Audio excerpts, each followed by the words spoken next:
Hi guys, welcome back to my channel, Allie's Amazing Sense. If you're new here, my name is Allison. I am an independent Scentsy consultant, and that's usually what my videos are about, but today I have something different to share with you, and that is some book reviews. This is my first time actually doing a video just dedicated to books.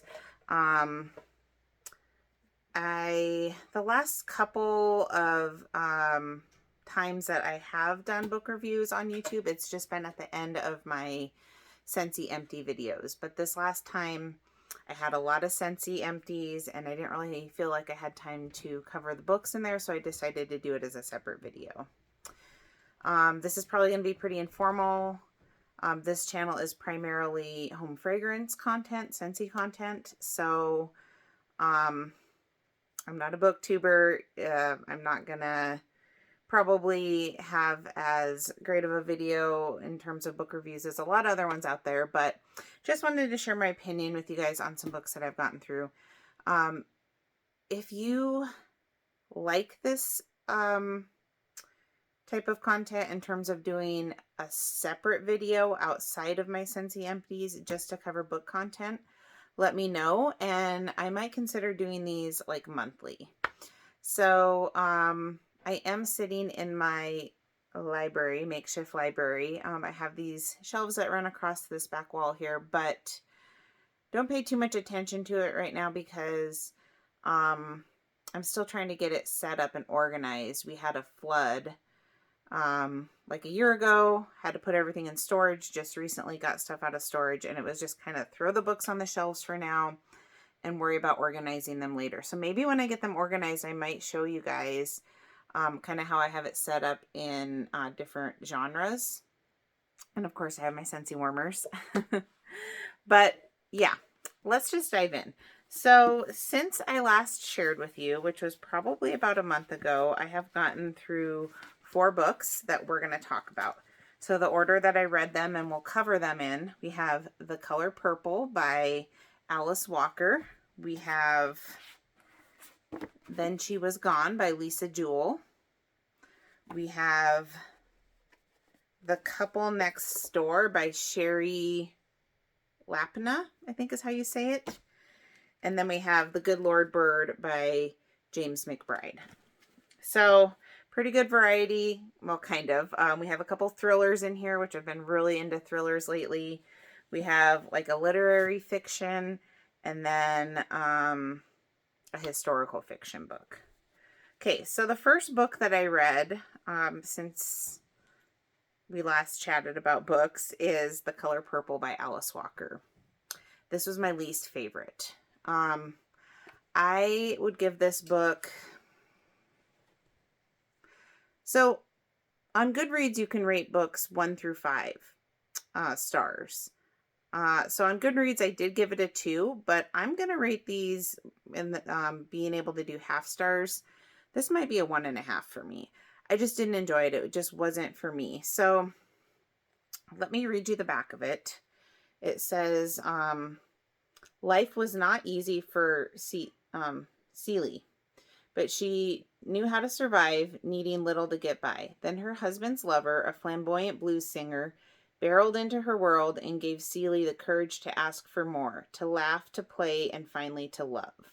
So going into this book, aside from reading the back, I didn't really know anything about it other than it was a movie in like the 80s, I think, maybe early 90s, but it was an older movie with Whoopi Goldberg that I know that they recently remade the movie. And so that kind of prompted me to read this.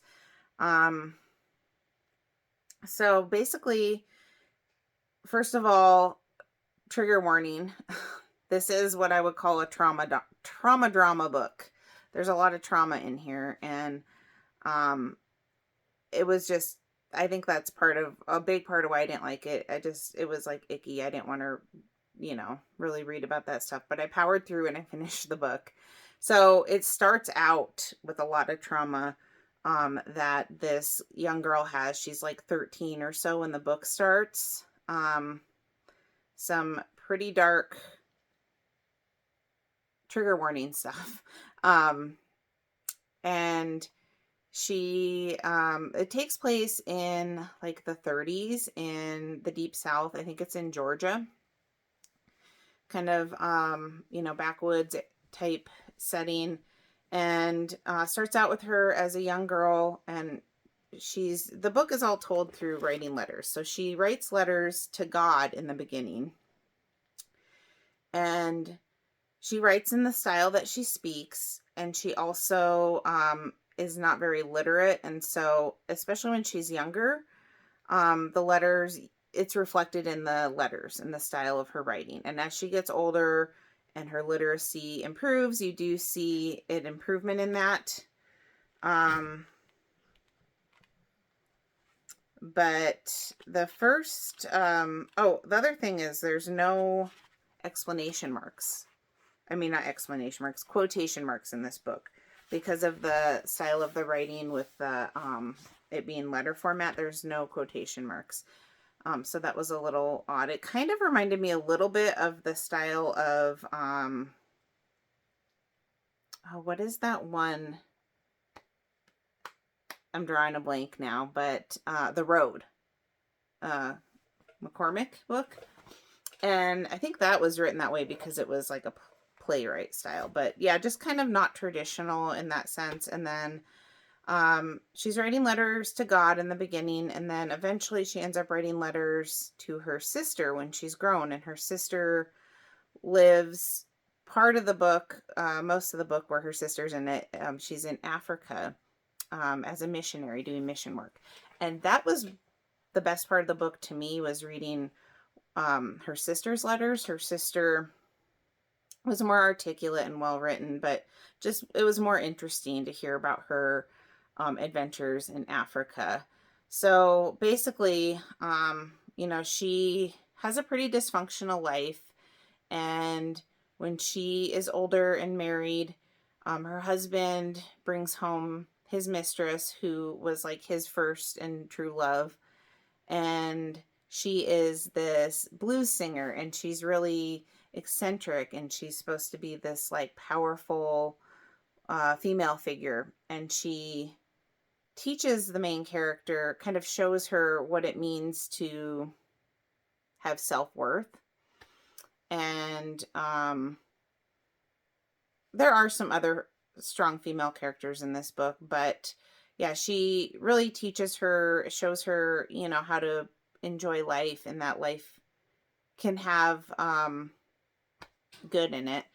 But they end up she ends up like falling in love with this this other gal, and I think they live together for a while, and this life that she shows her is enjoyable, but it's still, I don't know, there's some debauchery, for lack of a better term, and I just was not feeling that. It wasn't about that. So I didn't really connect with the characters. It wasn't really a book for me. I powered through it because I'm like, okay, this is a Pulitzer Prize winning book and it has really good reviews. But I guess that goes to show that just because something is a Pulitzer Prize doesn't mean that it's going to float your boat. And then also the name, the color purple. Purple's my favorite color, but this is basically, the title comes from like one kind of standalone sentence in the book, comment that someone makes, and so I didn't really think that it was a very fitting title. But anyway, it did win Pulitzer Prize and American Book Award for fiction. It has really good reviews online, but not for me, and not something that I would recommend or feel like I need to keep for my library. Okay, so the next book I read, I did enjoy, and that is called Then She Was Gone by Lisa Jewell.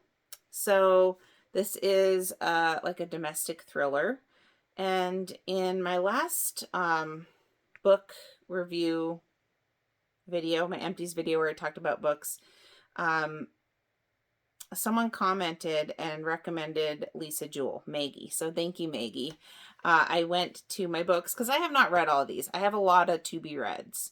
I was in a big reading slump for probably a couple years, more or less, where I would still like collect books that looked interesting, but not necessarily read them. So a lot of these I still have to read. So I looked up Lisa Jewell and I saw this and I thought, I think I have this in my collection. So I went and dug it out of my collection and dove in, and I really enjoyed it. This was a quick read. I read this less than a week, probably within a few days, like a weekend plus a couple days. So it's basically, okay, so first of all, I gave this 3 stars on Goodreads. I'd probably give it 3.5. Yeah, this was a good book. It was kind of a slow burn because you kind of knew what was happening in the beginning, and then you just found out, like, there were some definite plot twists, but not super fast-paced thriller, but really good. So basically this lady, let me read you the back here. It says, no one ever just disappears.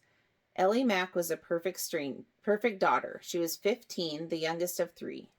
She was days away from an idyllic post-exam summer vacation with her whole life ahead of her, and then she was gone. Now her mother, Laurel Mack, is trying to put her life back together. It's been 10 years since her daughter disappeared, 7 since her marriage ended, and only months since her last clue in Ellie's case was unearthed. So when she meets an unexpectedly charming man in a cafe, no one is more surprised than Laurel at how quickly their flirtation develops into something deeper. Before she knows it, she's meeting Floyd's daughters, and his youngest, Poppy, takes Laurel's breath away, because looking at Poppy is like looking at Ellie, her daughter. And now the unanswered questions she tried so hard to put to rest begin haunting Laurel anew. Where did Ellie go? Did she run away from home as the police have long suspected? Or was there a more sinister reason for her disappearance? Who is Floyd, really? And why does his daughter remind Laurel so viscerally of her own missing girl?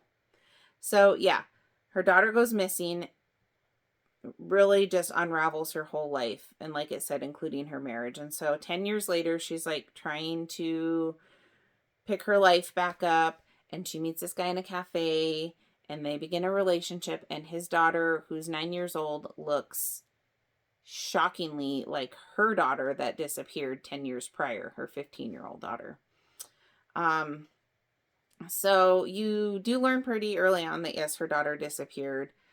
I'm trying not to give spoilers away in this video, so I'm not going to tell you a lot of what else happens, but I mean, yeah, it was good. And I was shocked at some of the things that came up in this book. I would say this may have some trigger warnings too. It wasn't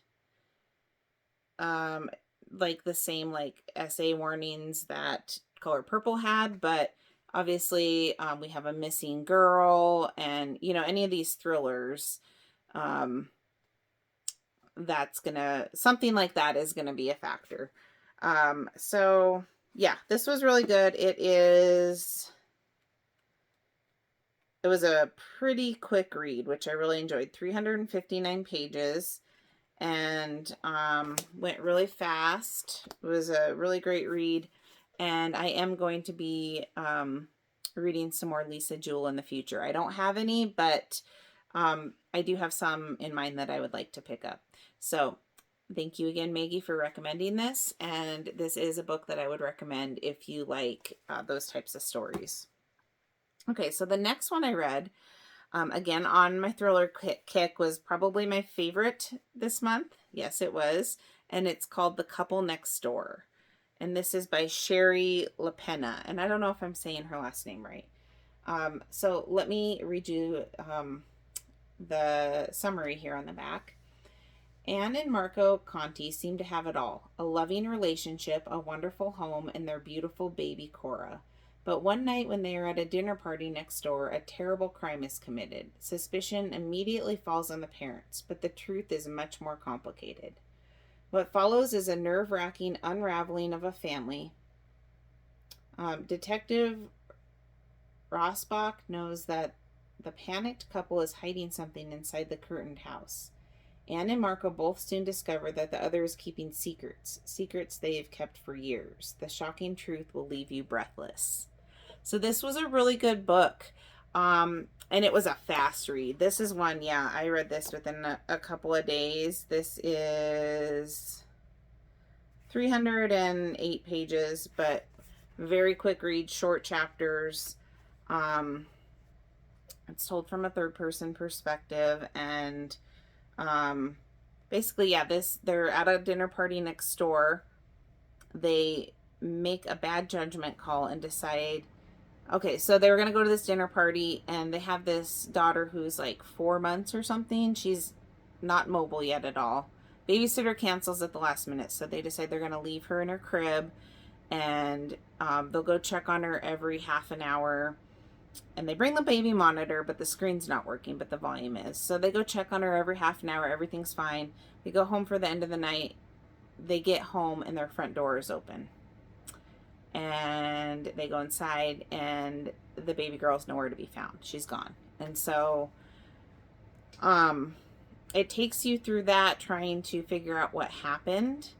And the police are involved. Her parents are there. There's the neighbors next door are also characters in the book. This is another one where I felt like the title, Couple Next Door, was a little bit misleading, because the focus really is not on the neighbors throughout the book.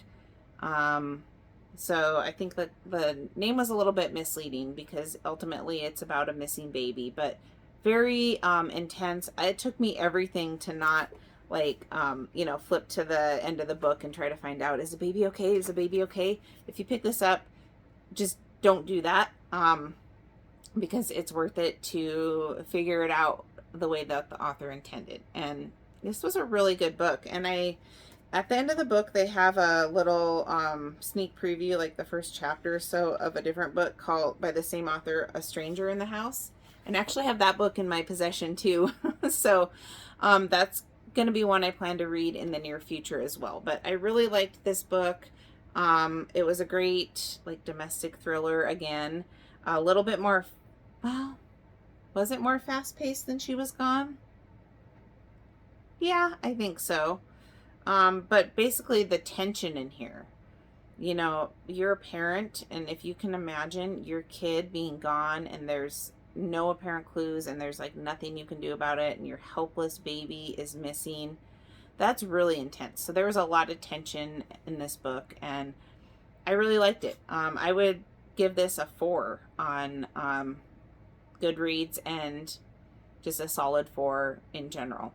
And I don't really ever rate books a 1 or a 5 unless they're really, really, really bad, or really, really, really good.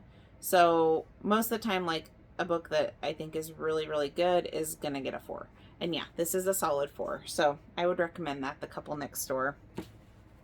Okay, the last book I read was for a book club, so I did not pick this book out. But it's called The Good Lord Bird by James McBride. And this is a historical fiction book. So it was good for me to read this, because I usually do not read historical fiction or nonfiction. So it took me out of my comfort zone. So I would give this a 3. Yeah, I'd give this a 3. Maybe a 2.5 in terms of my enjoyment of it, but on Goodreads I gave it a 3. So let me read you guys the synopsis here. Henry Shackelford is a slave boy in Kansas Territory in 1856, when the region is a battleground between anti and pro-slavery forces. When the legendary abolitionist John Brown arrives in the area, an argument between Brown and Henry's master quickly turns violent. Henry is forced to leave town with Brown, whom he believes is a girl. Who Brown believes Henry is a girl. As he adjusts to his new life, Henry, who the eccentric Brown names Onion, and sees as his good luck charm, conceals his true identity to stay alive. Little Onion is forced to rely on his ingenuity to survive escalating violence between Brown, with his ragtag army and the slaveholders, who are not always the devils they seem to be.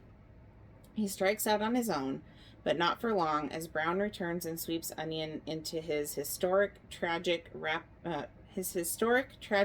on Harper's Ferry, which will be one of the great catalysts for the Civil War. A riveting story recounted in the voice of an old man looking back on his childhood, The Good Lord Bird will make you laugh and think. It's a rousing adventure told with McBride's meticulous eye for character and detail. It's also a moving exploration of one of the most colorful and forgotten characters in American history, John Brown. So, yes, not a book I would normally read on my own, but I'm glad that I did. Because of that, also, you know, besides going outside of my comfort zone, it was educational. And I ended up Googling some of these characters who are real life characters, like John Brown, the abolitionist. Some of his sons in the book, those were his real sons' names. We also have appearances from Harriet Tubman, who was a leader on the Underground Railroad, and Frederick Douglass is in here a couple times. He was also a key figure in the abolitionist movement. And so basically, this kid, Onion, is with John Brown and his group for about 4 years. Well, the book takes place over a 4-year span, and he's with John Brown for a good chunk of it. They do get separated for a while, but it's kind of told in a satirical manner. Very animated in how he talks, but he talks how they would talk back then. So there's a lot of use of like the N-word, which I don't know.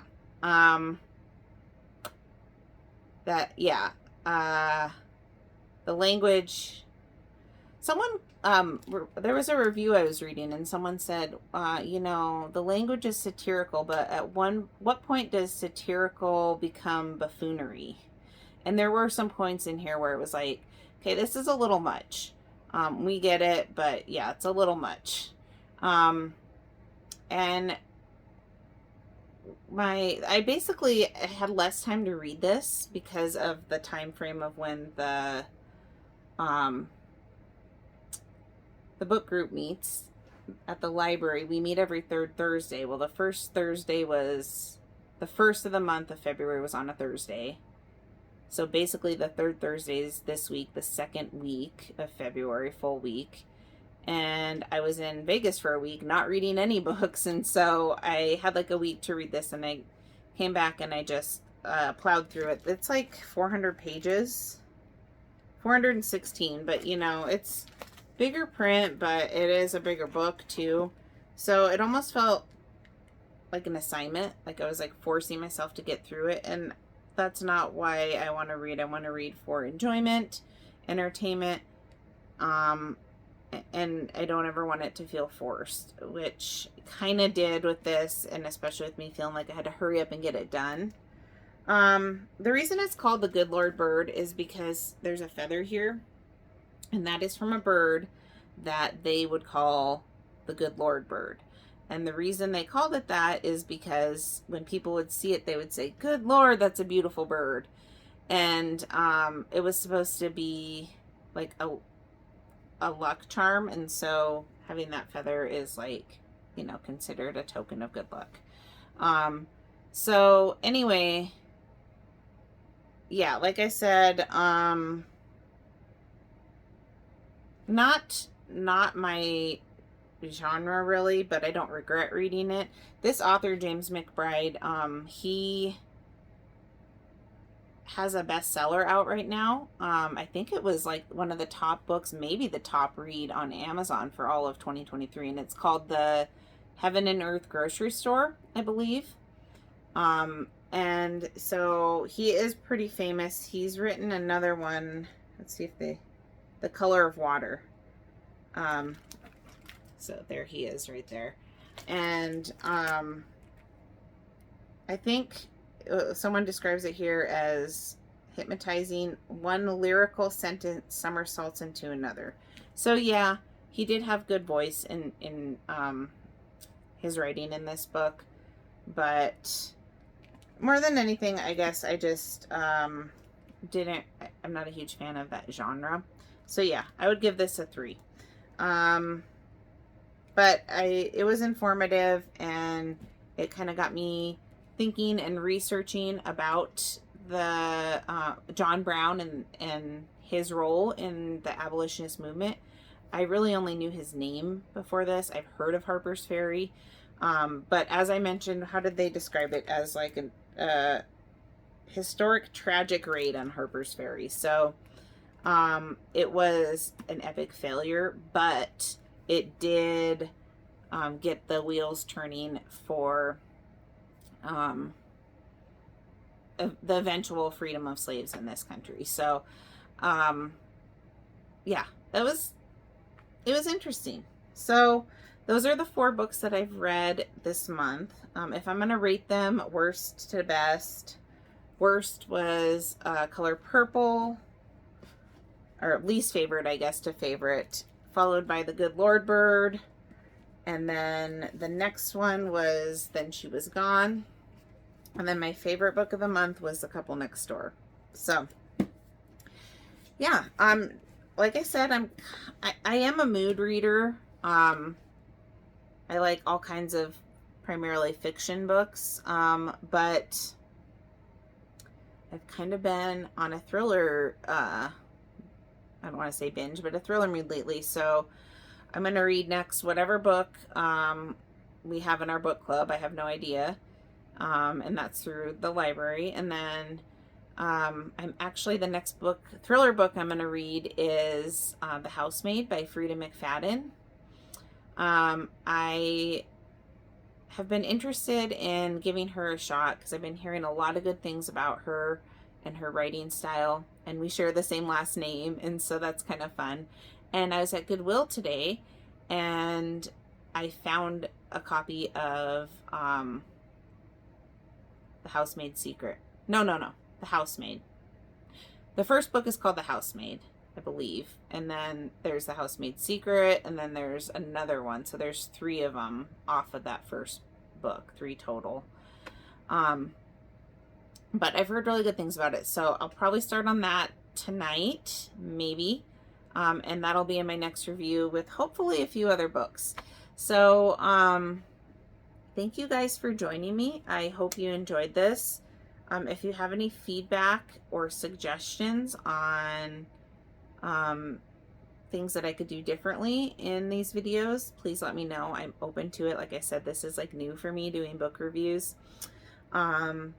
Also, if you have any suggestions for good books, good authors, I like all fiction. I like literary fiction. I really like sci-fi, horror. I'm kind of on, like I said, a psychological thriller phase right now. The only thing I don't, pretty much anything fiction. I don't read a lot of fantasy, but I do want to check out the Court of Thrones books. I know those have been getting a lot of buzz. But yeah, let me know what books you guys have been reading, what some of your favorite books or types of books are in general or just right now, and if you have any suggestions for books that you want me to read and review in the future. So thank you guys so much for joining me, and I will catch you next time. Bye guys.